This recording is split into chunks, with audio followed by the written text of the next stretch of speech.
बोली भक्तवत्सल भगवान की जय। जय श्री कृष्ण भक्तजनों, आज हम आपको श्रवण कराएंगे कार्तिक माह के शुक्ल पक्ष में आने वाली देव प्रबोधनी एकादशी यानी देव उठनी एकादशी की व्रत कथा। आप सभी भक्तजन कथा को श्रद्धा पूर्वक श्रवण करिए। एक समय भगवान श्री कृष्ण ने अर्जुन से कहा कि हे अर्जुन, तुम मेरे बड़े ही प्रिय सखा हो।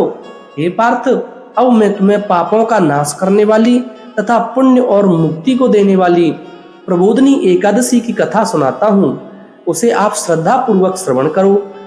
इस संबंध में मैं तुम्हें नारद और ब्रह्मा जी के बीच हुए वार्तालाप को श्रवण कराता हूँ।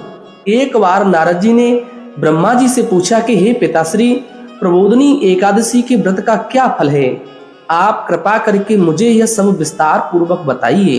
तब ब्रह्मा जी बोले, हे पुत्र, कार्तिक मास के शुक्ल पक्ष की प्रबोधनी एकादशी के व्रत का फल 1,000 अश्वमेध यज्ञ तथा 100 राजयूष यज्ञ के फल के बराबर होता है। नारद जी ने पूछा, हे पिताजी, एक संध्या को भोजन करने से, रात्रि में भोजन करने तथा पूरे दिन उपवास करने से क्या क्या फल प्राप्त होता है? आप उसे मुझे समझाइए। तब ब्रह्मा जी बोले, हे नारद, एक संध्या को भोजन करने से 2 जन्म के तथा पूरे दिन उपवास करने से 7 जन्म के समस्त पाप नष्ट हो जाते हैं। जिस वस्तु का त्रिलोकी में मिलना दुष्कर है, वह वस्तु भी प्रबोधनी एकादशी के व्रत से प्राप्त हो जाती है। प्रबोधनी एकादशी के व्रत के प्रभाव से ही बड़े से बड़ा पाप भी क्षण मात्र में ही नष्ट हो जाता है। पूर्व जन्मों के किए हुए अनेक बुरे कर्मों को प्रबोधनी एकादशी का व्रत क्षण भर में नष्ट कर देता है।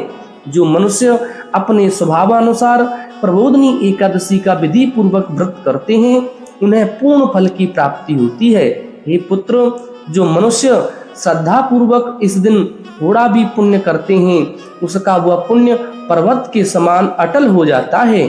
जो अपने हृदय के अंदर ही ऐसा ध्यान करते हैं कि प्रबोधनी एकादशी का मैं व्रत करूंगा, उनके 100 जन्म के पाप तत्काल नष्ट हो जाते हैं। जो मनुष्य प्रबोधनी एकादशी को रात्रि जागरण करते हैं, उनकी बीती हुई तथा आने वाली 10 पीढ़ियां भगवान विष्णु के लोक में जाकर के निवास करती हैं और नरक में अनेक दुखों को भोगते हुए उनके पितृ विष्णु लोक में जाकर के सुख भोगते हैं। हे पुत्र, ब्रह्म हत्या आदि महान पाप भी प्रबोधनी एकादशी के दिन रात्रि को जागरण करने से नष्ट हो जाते हैं। प्रबोधनी एकादशी को रात्रि को जागरण करने का फल अश्वमेध आदि यज्ञों के फल से अधिक होता है। समस्त तीर्थों में जाने तथा गौ स्वर्ण भूमि आदि के दान का फल प्रबोधनी एकादशी के रात्रि के जागरण के फल के बराबर होता है। हे नारद, इस संसार में उसी का जीवन सफल है जिसने प्रबोधनी एकादशी के व्रत द्वारा अपने कुल को पवित्र किया है। संसार में जितने भी तीर्थ हैं तथा जितने भी तीर्थों की आशा की जा सकती है, वह देव प्रबोधनी एकादशी का व्रत करने वालों के घर में रहते हैं। मनुष्य को समस्त कर्मों को त्यागते हुए भगवान की प्रसन्नता के लिए कार्तिक मास की देव प्रबोधनी एकादशी का व्रत अवश्य ही करना चाहिए। जो मनुष्य इस एकादशी व्रत को करता है, वह धनवान, योगी, तपस्वी तथा इंद्रियों को जीतने वाला होता है, क्योंकि एकादशी भगवान विष्णु की अत्यंत प्रिय है। इसके व्रत के प्रभाव से मनुष्य पुनः जन्म धारण नहीं करता। इस व्रत के प्रभाव से कायिक, वाचिक और मानसिक तीनों प्रकार के पाप नष्ट हो जाते हैं। इस एकादशी के दिन जो मनुष्य भगवान की प्राप्ति के लिए दान, तप, होम, यज्ञ आदि करते हैं, उन्हें अक्षय पुण्य की प्राप्ति होती है। देव प्रबोधनी एकादशी के दिन भगवान की पूजा करने से बाल्यावस्था, युवावस्था और वृद्धावस्था के समस्त पाप नष्ट हो जाते हैं। इस एकादशी की रात्रि को जागरण करने का फल सूर्य ग्रहण के समय स्नान करने के फल से 1,000 गुना अधिक होता है। मनुष्य अपने जन्म से लेकर जो पुण्य करता है, वह पुण्य प्रबोधनी एकादशी के व्रत के पुण्य के सामने व्यर्थ है। जो मनुष्य प्रबोधनी एकादशी का व्रत नहीं करता, उसके समस्त पुण्य व्यर्थ हो जाते हैं।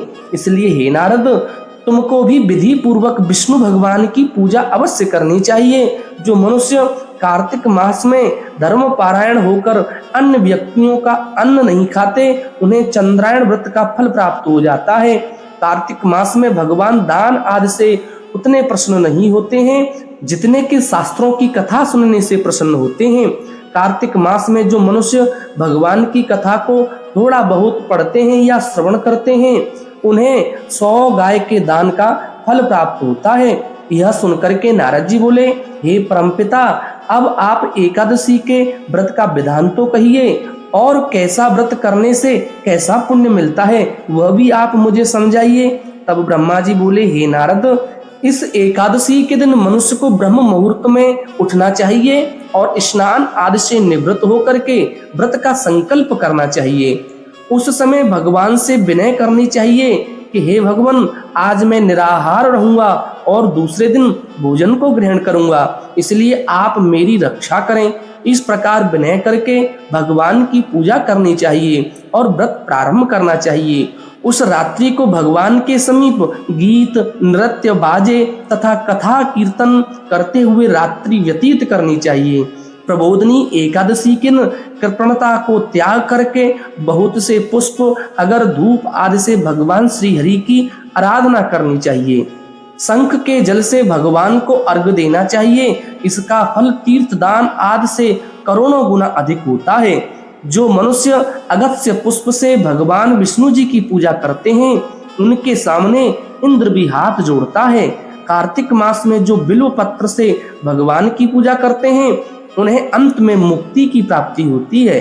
कार्तिक में जो मनुष्य तुलसी जी से भगवान की पूजा करता है उसके 10,000 जन्मों के समस्त पाप तत्काल नष्ट हो जाते हैं।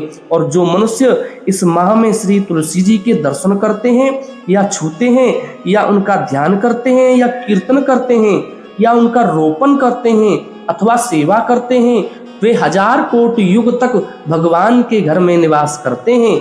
जो मनुष्य तुलसी का पेड़ लगाते हैं उनके कुटुंब में जो पैदा होते हैं वे प्रलय के अंत तक विष्णु लोक में रहते हैं। जो भगवान की कदम्ब पुष्प से पूजा करते हैं वह यमराज के दुखों को भी नहीं देख पाते। समस्त मनोवांछाओं को पूरा करने वाले भगवान कदम्ब पुष्प को देखकर अत्यंत प्रसन्न होते हैं। यदि उनकी कदम्ब पुष्प से पूजा की जाए तो फिर बात ही क्या है। जो गुलाब के फूल से भगवान की पूजा करते हैं उन्हें मुक्ति मिलती है। जो मनुष्य बकुल और अशोक के फूलों से भगवान की पूजा करते हैं वे अनंत काल तक शोक से रहित हो जाते हैं। जो मनुष्य भगवान विष्णु की सफेद और लाल कनेर के फूलों से पूजा करते हैं उन पर भगवान अत्यंत प्रसन्न होते हैं। और जो मनुष्य भगवान विष्णु की दूर्वा दल से पूजा करते हैं वे पूजा के फल से 100 गुना फल अधिक पाते हैं। जो भगवान की समीपत्र से पूजा करते हैं वे भयानक यमराज के मार्ग को सरलता से पार कर जाते हैं। और जो मनुष्य चंपक पुष्प से भगवान की पूजा करते हैं वे आवागमन के चक्र से ही छूट जाते हैं। और जो मनुष्य स्वर्ण का बना हुआ केतकी पुष्प भगवान को समर्पित करते हैं उनके करोड़ों जन्म के पाप नष्ट हो जाते हैं। जो पीले और रक्त वर्ण कमल के सुगंधित पुष्पों से भगवान श्री विष्णु जी की पूजा करते हैं उन्हें श्वेत दीप में स्थान की प्राप्ति होती है। इस प्रकार रात्रि में भगवान श्री विष्णु जी की पूजा करके प्रातः काल शुद्ध जल की नदी में स्नान करना चाहिए। स्नान करने के पश्चात भगवान की प्रार्थना करते हैं और घर आकर भगवान की फिर पूजा करनी चाहिए।